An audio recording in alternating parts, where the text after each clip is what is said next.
At first I was gonna do a full episode by episode explaining how and what happens in the anime, but that would be a waste of everyone's time to make a 27-minute long video explaining why this show is bad. To start, the premise of the show is how 7 high school dropouts manage to graduate spy school only because this guy named Klaus needs them to take on this impossible mission. It's quote-unquote the hardest mission in their country's history, saying they have 1 month of training before they attempt it. But the problem is Klaus can't teach. Klaus is one of those kundere types that shows no emotion and is naturally gifted at everything, with him not being able to understand the problems of the average or mediocre. So they gotta get as good as him in 1 month. The thing is, the girls are a whole pack of mid, and they're just like, there ain't no way. Lily takes the initiative, she gets him alone and just straight up poisons this nigga, with her being like, I'm not dying for no one. She gives her backstory of how everyone she's ever known or cared about is dead, with the only reason that she's alive today being because of a spy saving her life, with her wanting to be a spy to make a difference, with this being a pattern with the rest of the girls. But is sure of one thing after spending a full day with him: he can't teach them anything. But Sensei pulls out a reverse Uno on her, locking her feet. He's like, look down at your feet, now back to me, now back at your feet, now look at the boat. I put holes in the boat, and there's nothing you can do about it. The problem is they both didn't calculate how big of idiots they both are, and they almost end up dying on the first episode.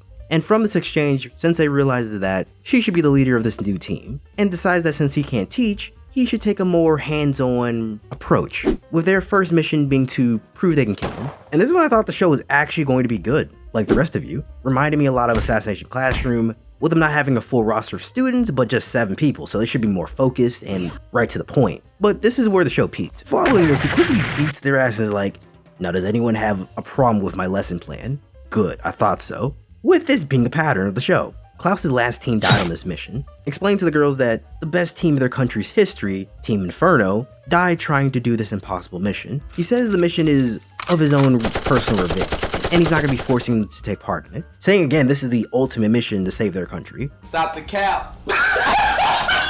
After hearing this, all the girls smile and agree to help. And this is where I knew this show was going to be bad. Like, I officially almost checked out right here. So don't get me wrong, as an American, I love my underdog stories. We all do. With that more or less being our country's motto in a way.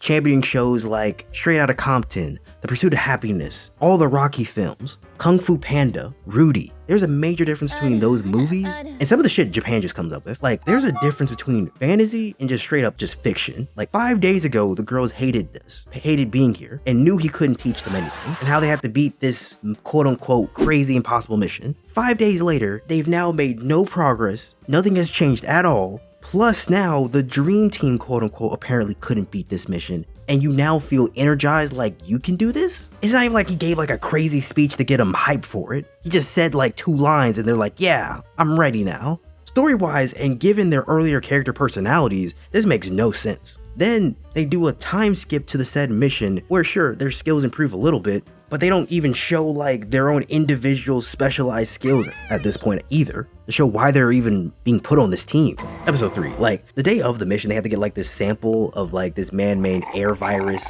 which sounds hella creative, right? And sounds a little OP and extremely dangerous.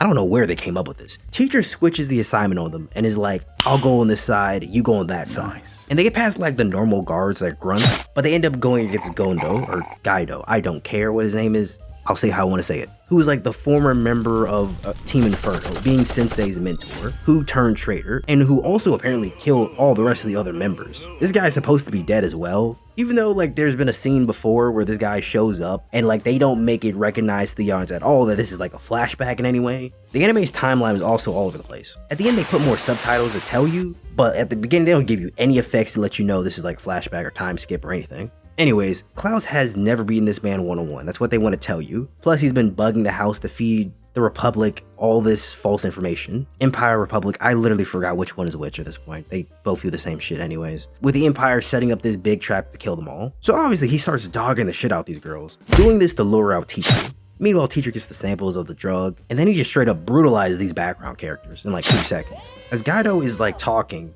Teacher breaks the news to him that he's had 2 draw 4s in his back pockets this entire time, because he knew from the jump that he was a traitor, and he already found all the recording devices in the house. And he already told the girls at the beginning not to use any of their actual specialized abilities, so basically they've been having weighted training the entire time. But during the fight, Lily's the only one to actually use her skill, with her losing being 0-2 in the show. And just as Guido is about to get the win, Erna comes out of nowhere and just knifes him in the back. I will admit her reveal in the show was nice, with her arrival being on the paper of the house rules, being the quote-unquote ace of the squad, and the one to beat him. But the problem was she didn't do a double tap, and he just gets back up and beats them, until Klaus shows up and finishes him off. They get the win and go back to the academy, but trick him and just say they'd rather stay here and be a family, which honestly just makes sense for them because they didn't want to go and be on some random team with a whole bunch of new strangers and then have to see if they can actually work in a group with them. Still, at this point, the team literally just sucks. They only needed 2 people to quote-unquote beat the hardest mission. And trust me, if you watch it, they didn't do anything crazy to, like, win. From this point on, Erna, Sybil, Sarah, and Greta get specialized episodes to explain their unfortunate backstories and why they want to be spies, which is pretty much a pattern from all the girls anyways. Then also showing who are the strongest members of the group, being Monica, Theo, the eye patch girl, and Erna. But they do nothing to show why they're the strongest members also. I do gotta mention again, they were supposed to beat him before accepting some impossible mission, but they never do.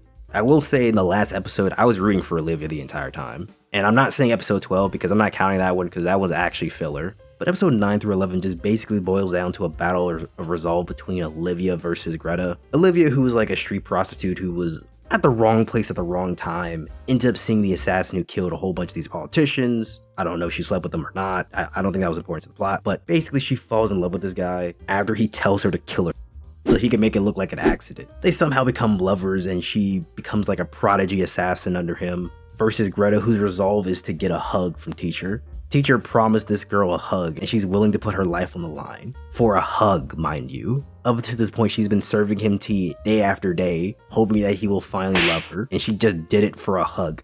She's literally been his secretary for the entirety of the anime, and even almost did a full set, solid plan to make him surrender. But she's doing all of this to just get a hug. I'm my head watching this show. So obviously after hearing this, Olivia calls her pathetic. Greta outsmarts her, banking on the old man shooting her. Okay, looking back in retrospect on this fight, it is just so silly. Like, she should have lost. All of them should have lost and died to Olivia. And that's kind of my problem with this show. I don't really feel like they are really outsmarting their opponent or fighting better technically than their opponent either. They're just kind of allowed to just get away, essentially. Like, we know Goku's gonna win every single fight he goes into, basically. But Dragon Ball's gonna make it entertaining to where he gets a new power-up or some new limit test to make it worth watching, as well as other interesting characters that I would want to root for. Olivia just yells at her saying how her lover's gonna come back and kill them all, which I believe he was actually going to do. But the problem is Klaus comes back at the last second, and he's like, what is this whore blabbling on about? The nerve of that man thinking he was on the same level as me. He straight up just calls this nigga trash to her face, saying he thought he was the best assassin in the world because he just killed some of our spies. Then he just straight up locks her in a briefcase, and I'm assuming she's just dead now. Watching him kill her the same way he killed her mans is hilarious. I'm not gonna lie to you. I will say Klaus has no right to think he's better than this other guy, or like act like the Empire or Republic are any different. Both countries are more or less doing the exact same thing in this war. At least the assassin didn't give Olivia the fucking runaround, nor did he get her hopes up. Well, Klaus, you are literally kind of the worst in a lot of ways. But the episode ends off with Klaus saying that he'll never love her and never be her lover, but he won't abandon her like her father. And she gets her hug. I don't really know what the point of the show was. If it was the idea of them learning how to become Hall of Fame level spies, Akuma no Riddle did a better job of showing their own individual techniques, along with having better high stakes, because let me just keep it real, these girls could have died in 2 seconds with a Hall of Fame level spy against them. But plot. If the show wanted to stay on the idea of killing the sensei so they could be ready for the mission, then Assassination Classroom just does it way much better, and it's not even a comparison. Princess Principal does it better from a periodic setting or serious note, with a group of young girls doing spy-like skills. If you want to talk about an impossible mission to show how great this team actually is, Danganronpa does a better job of showing the 6 main lead characters under one roof. Like, I'm 6 episodes in and I still don't know the main characters' names. I had to look it up on my anime list. They say it like one time and never give them much of an individual flair to like distinguish them from each other or even make me care, because they more or less all have the same background. If they wanted to go the route of Lily taking the lead role, like they said earlier, they could have just made her somewhat like talentless Nana in a way, trying to get the point across that there's high stakes and how interesting things are going to be following the one girl. But after like a couple episodes, Lily is just fodder. Like, she literally loses to everyone all the time. She had only like one serious episode, and that was episode 1 that highlighted her.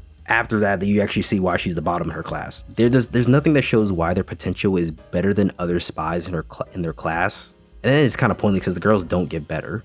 Even when they do a mission, there's nothing to indicate that these girls in particular had to be the ones on this team to make the mission a success. Klaus only needed people to play decoys while he did all the heavy lifting. Then when it comes down to like the plot controlling how serious these enemies take their fights, look no further than the Impossible Mission. Klaus just straight up brutalizes his enemies in like 2 seconds with no hesitation, while a spy of his caliber, quote unquote, doesn't even try to hurt them. Again, showing what a spy at his level does do. He just lets these girls kind of walk away like it was a field trip. The show is better off being seen as a slice of life rather than an actual serious action/mystery show. Whatever you're looking for a spy mystery show, almost any other show does what you're looking for better. I will say the animation was clean the entire time, but that shouldn't be the best selling point about the show.